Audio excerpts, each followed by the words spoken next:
In this video, you'll learn the importance of second and third dispute letters.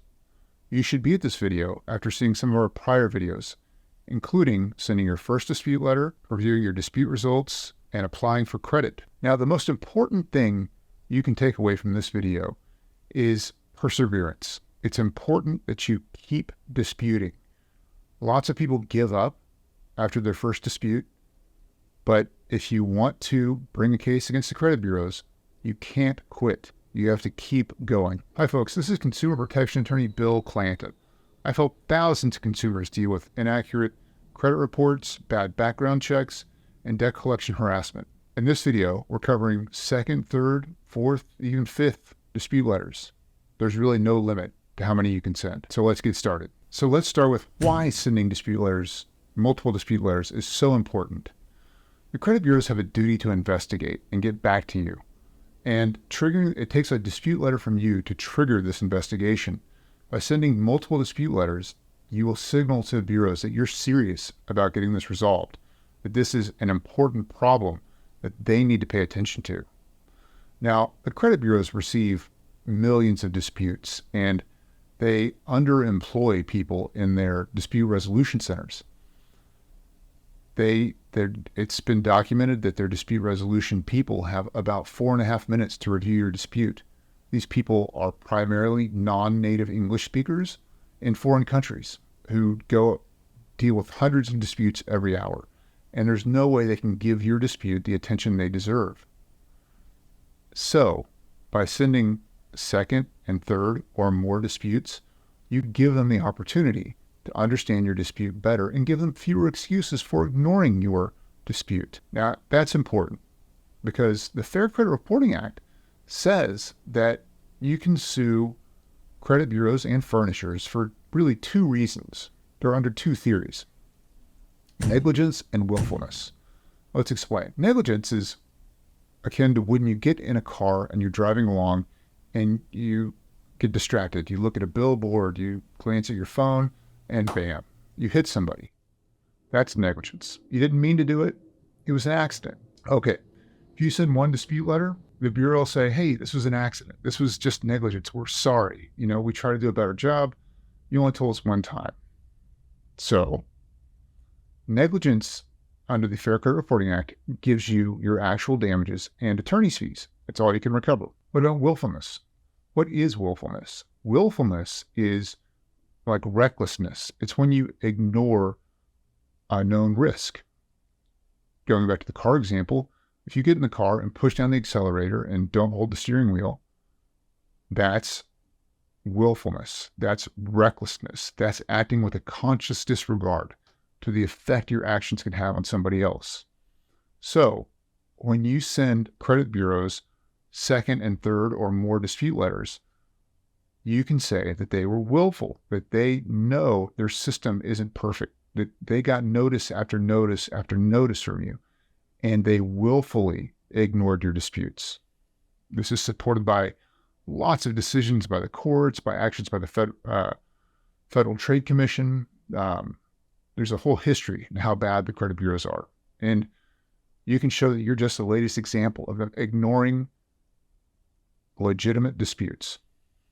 So that's why it's important to send multiple disputes. And also, under willfulness theory, you can not just recover your actual damages, you recover punitive damages against the credit bureaus, damages that exceed your actual damages. You could also recover your attorney's fees. No Fair Credit Reporting Act attorney should charge you a fee for the work they do because they get paid by the credit bureaus. Okay, so we have enough background. Let's look at our second dispute. Your second dispute is going to be a lot like your first. You should have some new information to include because you should receive the dispute results from your first dispute, and you should have now at least one adverse action letter in your possession. You can take your first dispute letter and edit it. You can still describe the same problems that are going on. You can describe your first attempt to dispute it. You can describe the results of your first attempt. You can include the dispute results as an attachment and adverse action letters as an attachment.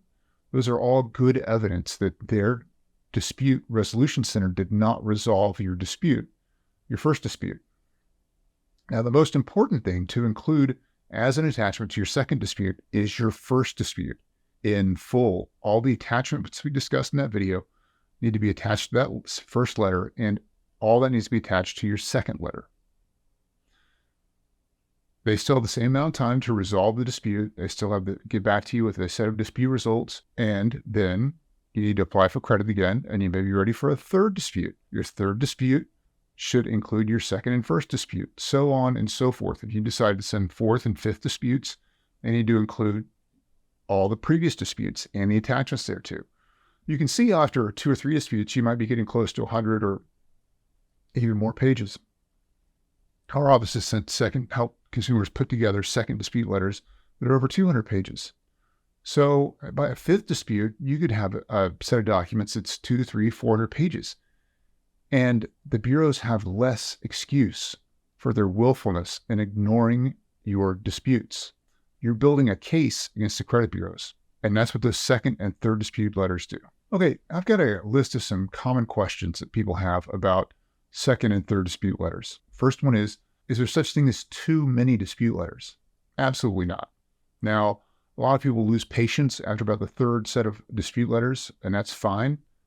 I think after 3 letters, you're ready to move to the next step, drafting your lawsuit.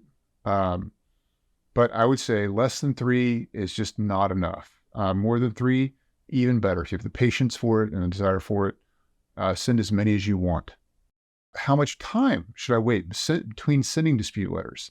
After you send your dispute letter, you should get a set of dispute results. Then you should apply for credit. Applying for credit shows this is still a serious error on your credit report. And then you should add those to your next dispute with all your prior disputes and send that out. There's no time limit. I mean, there's a 2-year time limit for you to discover the error in your credit report to file a lawsuit, but you can accomplish this dispute process in 30 days per dispute, 5 months, 6 months, if you're sending 5 dispute letters, 90 days, hopefully, with 3 letters. If I'm disputing multiple errors, should I send multiple letters? No.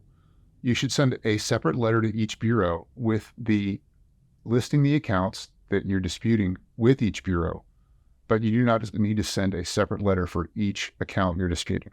How long does the credit bureau have to respond to a second or third dispute letter? The same as the first, 30 to 45 days. You should expect a response. Sometimes it happens a little faster after a second and third dispute letter, and that's mostly because of the furnisher. The furnisher will make a determination, and that will be what they continue to report to the credit bureaus, no matter what you say. Is there a strategy for sending letters to different credit bureaus? No. Send them out. You know, as you go through this process, you may find that you get a result from TransUnion, Synchrony, Equifax, or Experian. You know, once you have your dispute results, once you have an adverse action letter, you're ready to send it again. Should I use language from the Fair Credit Reporting Act in my letters? Absolutely not. These are disastrous letters. You should write your letter like you're informing someone that there's a problem. You don't need to tell them about the law. You're not making a case to a judge or a jury. You are writing a letter on behalf of yourself. And you need to say what the problem is. You need to tell them that they need to fix it. You need to tell them how they can fix it by taking this off, by removing this information, by changing this information. You need to give them the tools that they need to identify the information, account numbers, the bank name or the credit or debt collector name, or whoever's reporting it to name the amounts. You tell them why it's wrong, but you don't need to say 609 or 15 USC 1681. That will not help you. That will not help the bureaus. Plain language, simple, but simply written, but well explained reason for your dispute. Is it better to dispute by mail than online? Absolutely. With mail, you get to keep paper copies of what you sent. You get to prove they received it. With online, you click and it goes into a void. You never know. What other options do I have besides sending dispute letters if I'm getting no traction? Give us a call. If you are sending dispute letters and you're getting no results and you're getting tired of it and you're getting frustrated, give us a call.